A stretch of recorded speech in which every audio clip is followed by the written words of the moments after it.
Hello, princess. How are you today? I'm fine. Love you, princess. Will you never leave my side, love? So I'm in Malawi with my fiance, the love of my life. This is my wife. I love her. Yeah. The wedding is next week, so Next week, everyone's Friday. invited. Friday, you have to come for the wedding. I hope you've watched the video, right? Yes. And she meant it. The white lady said, "I'm with the love of my life." Then turned the camera to the African boy beside her. Just a regular guy. Not rich, not flashy. But to her, he was everything. She even asked him about the wedding. Next week, right? And he said yes. This is the difference. In Africa, a woman with a bit of beauty wouldn't even reply to this guy's DM. Her expectations would instantly rise. Now she wants a man with luxury cars, designer clothes, flashy lifestyle, never mind his character. But that white woman, she didn't care about status, only love. Not all African women are like that, yes. But truth be told, most won't look twice at a man who's still hustling. Respect to her, because real love sees the heart, not the pocket. Yeah. I love a black man. Just one. And I stand for anybody who chooses to love outside of their race. That doesn't mean I have to stand for all the bullshit that comes with.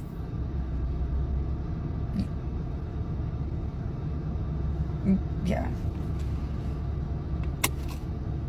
I understand that soulful, logical people are really hard to find.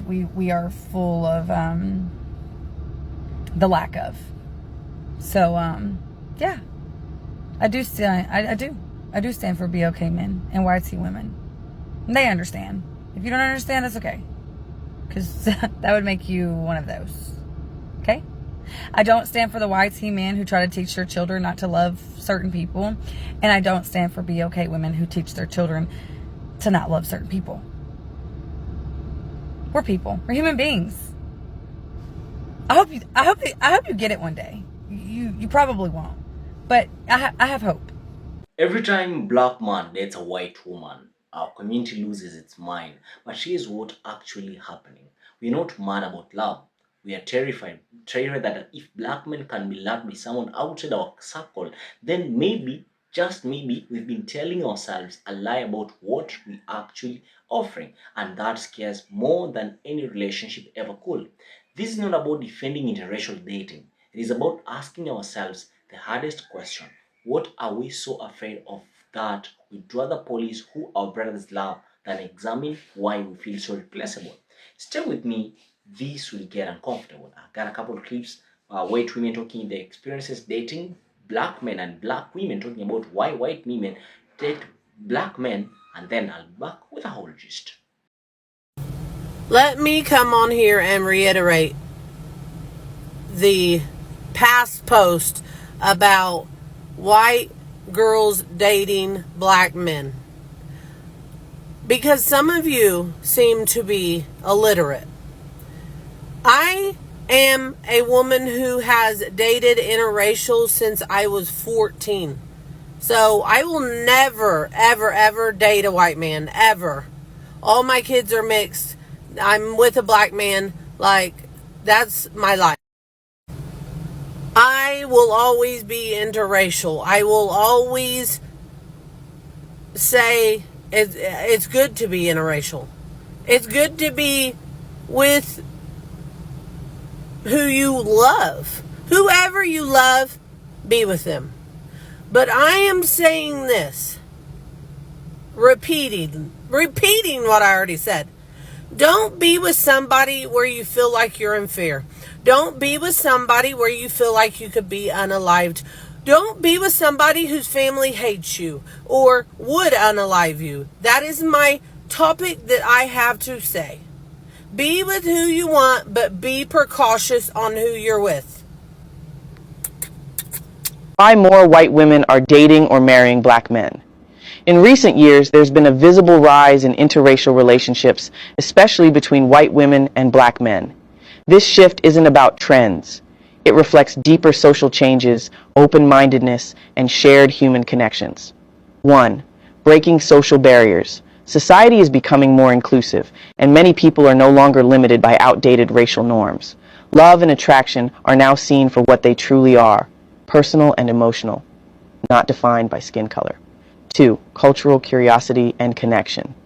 Some white women are drawn to the richness of black culture. Shared curiosity can lead to deep respect and emotional connection. 3. Confidence and charisma. Many black men are admired for their confidence, authenticity, and strength of character, qualities that naturally attract people across backgrounds. 4. Emotional openness. Some women find that black men express emotion, affection, and care in ways that feel genuine and passionate, leading to more fulfilling relationships. 5. Shared values and growth. As people travel, study, and work in more diverse environments, they discover shared goals, humor, and values that transcend race. Love grows from connection, not color. Most white women are interested in black guys. More white women are openly dating black men, and it's not by accident. This growing interest comes from a mix of attraction, exposure, and changing mindsets. Many white women find black men physically appealing, confident, and emotionally expressive. With the global influence of black culture through music, fashion, and sports, curiosity has turned into genuine interest. It's also about feeling valued. Some white women say they feel more appreciated by black men, respected, seen, and loved in ways they didn't expect. This shift isn't about a trend or fetish. It's a sign of progress, where people are choosing love beyond race. I think my type is physically the opposite of me, so dark hair, dark skin, dark eyes. Like, that's what I like.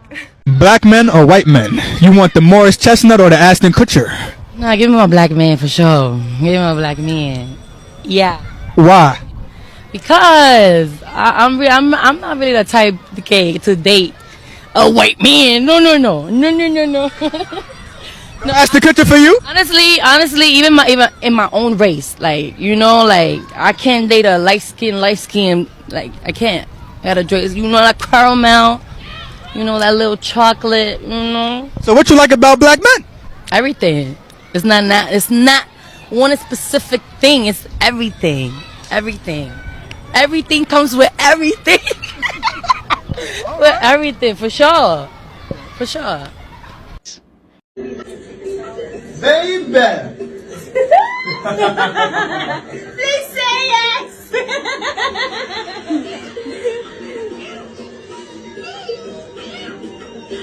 From the bottom of my heart, from the innermost depths of my heart, looking at your beauty, inside and out, all the sacrifices you've made to make every little thing that we've been doing to come to pass, and for the love, the great love I have for you. Let me know like this thing. I want to ask you one thing. One important thing. You know, I have a lot of things to ask you, but I just have one thing to ask. This is very important. So, in the presence of my siblings, Please say yes. will you marry me? Please say yes. Will you marry me? Because I love you so much. And I want you for myself. For us, not just yourself. For us, not just yourself. For us. No, for myself. For us.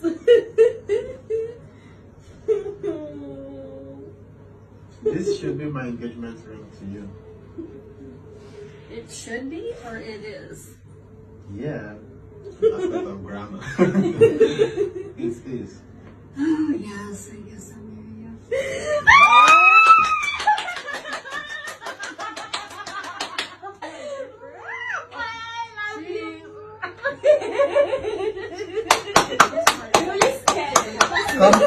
It's okay.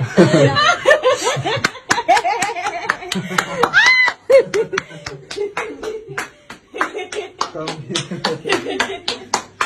Did you miss me?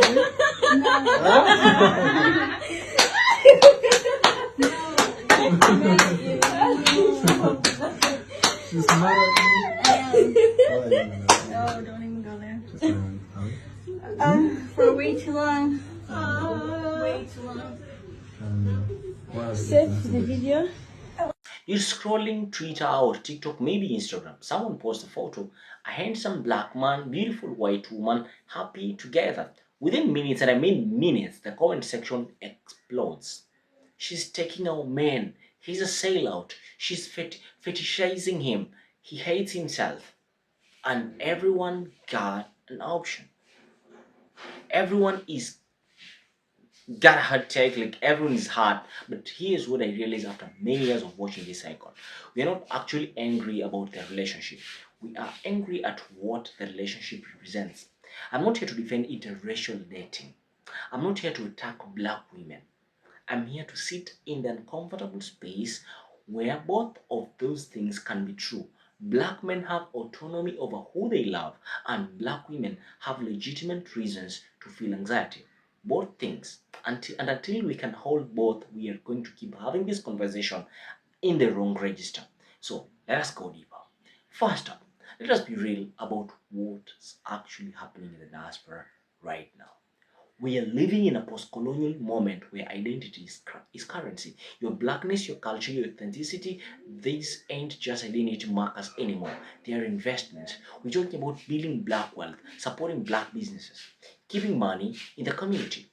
These ain't bad things, but they've created a psychological framework where relationships are also transactions, where dating becomes about loyalty, where who you love becomes a political statement.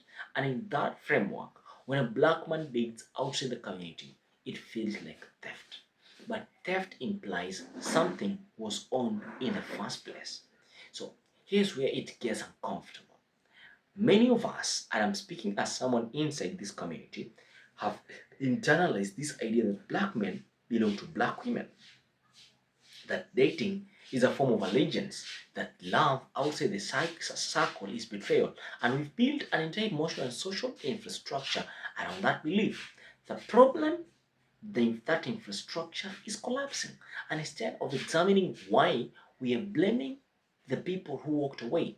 Let us talk about the thing nobody says out loud: economic anxiety. In diaspora, whether that's London, Toronto, Atlanta, or Lagos, there is a specific anxiety around black men and money. The narrative goes, black men are being taken from us, dating out, and we can't compete with white women who have access to systems of privilege. But that's the symptom. The disease is different. The truth is, many black women have built themselves into positions of economic power and social stability. You're seeing black women graduating at higher rates and degrees, enter professional spaces, and simultaneously, many black men, especially in the diaspora, are navigating educational gaps, incarceration disparities, and systemic barriers that create economic instability. Now, here's the part that stings. When a black woman has built herself up and a black man hasn't built himself along with her, there is a mismatch. And instead of examining why that mismatch exists, systemic racism, generational trauma, educational inequality, we tell black men they should date white women because white women are easier or white women don't have standards. That's not defending black men. That's infantilizing them. And then we turn to black women and say, why can't you just empower him? As if a woman's love is supposed to be remedial, as if her role is to fix what systems broke. That's not love. That's emotional labor without consent. So here's where it gets really uncomfortable. We hate white women dating black men because we think they are fetishizing them. And sometimes they are. Sometimes a white woman's attraction to black men is rooted in exoticization, in the mythology of black masculinity, in the fantasy that has nothing to do with the actual human being. But here's the thing we don't talk about. Black women have been doing the same thing. We have colorism. We have shared hierarchies. We have men we find attractive men we dismiss based on a proximity to Eurocentric beauty standards. We have fetishized versions of blackness too. The strong, independent black woman, the provider, the protector. We have our own versions of fantasy. The difference, when a black woman fetishizes a black man, we call it preference. When a white woman does the same, we call it theft. Both can be true. Both can be problematic, but only one gets called out. And that inconsistency, that's where our credibility breaks. Personally, I grew up hearing we have to stick together, and I understand that impulse. Diaspora creates fracture. Colonialism created fracture. Slavery created fracture.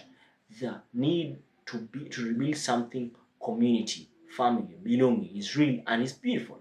But sticking together can't mean policing. It can't mean your autonomy is less important than my sense of security. Because that's what we're actually saying when we shame black men for dating out. We're saying your freedom matters less than my comfort. That's not community. That's a control dressed up as care. Here's what I think is really happening underneath all this. The diaspora is terrified, actually terrified. We are terrified because we built an identity around scarcity, us against the world. We have to hold tight or we lose everything. And that was true at one point. That survival mechanism was necessary. But when survival mode becomes the permanent setting, it becomes oppressive. It becomes tiresome. When a black man dates a white woman, we don't just see a relationship. We see a proof that our tightly wound community is not enough. That the fortress we built has cracked. That maybe he left because something was missing. And if something was missing, that means we have failed to provide it. That's the real fear. Not that he left, that we're not worth staying for. And that's pain so deep that it's easier to shame him than to examine it. So here's what I think we actually need to do. First up, we need to stop framing interracial dating as a referendum on black community. It is not. A relationship between two people is not a political statement, even if it happens in a political context. Number two, examine what we're actually afraid of. Is it really about him, or is it about us, about what his departure says about our collective ability to create belonging? Number three, create space for complexity. Black women can have legitimate concerns about economic disparity, colorism, and abandonment without shaming men for who they love. Black men can exercise autonomy without dismissing black women's lived experiences. Both things make sense. Number four, ask yourself, am I defending community or am I enforcing control? Because those ain't the same thing. The uncomfortable truth is not that black women can't empower black men. That's too simple. The uncomfortable truth is that we're all traumatized by the same systems and we're trying to heal in the ways that sometimes hurt each other. And until we condemn that without shame, we're going to keep having this conversation in the wrong language. We're going to keep fighting about who dates instead of asking ourselves what we actually want to build, not out of fear, but out of vision. That's the real conversation. So if you feel uncomfortable about this story, guys, kindly hit that subscribe button, like this video, share it with your brother and sister. Tell me what you think in the comments below, and I'll be glad if you subscribe to this channel.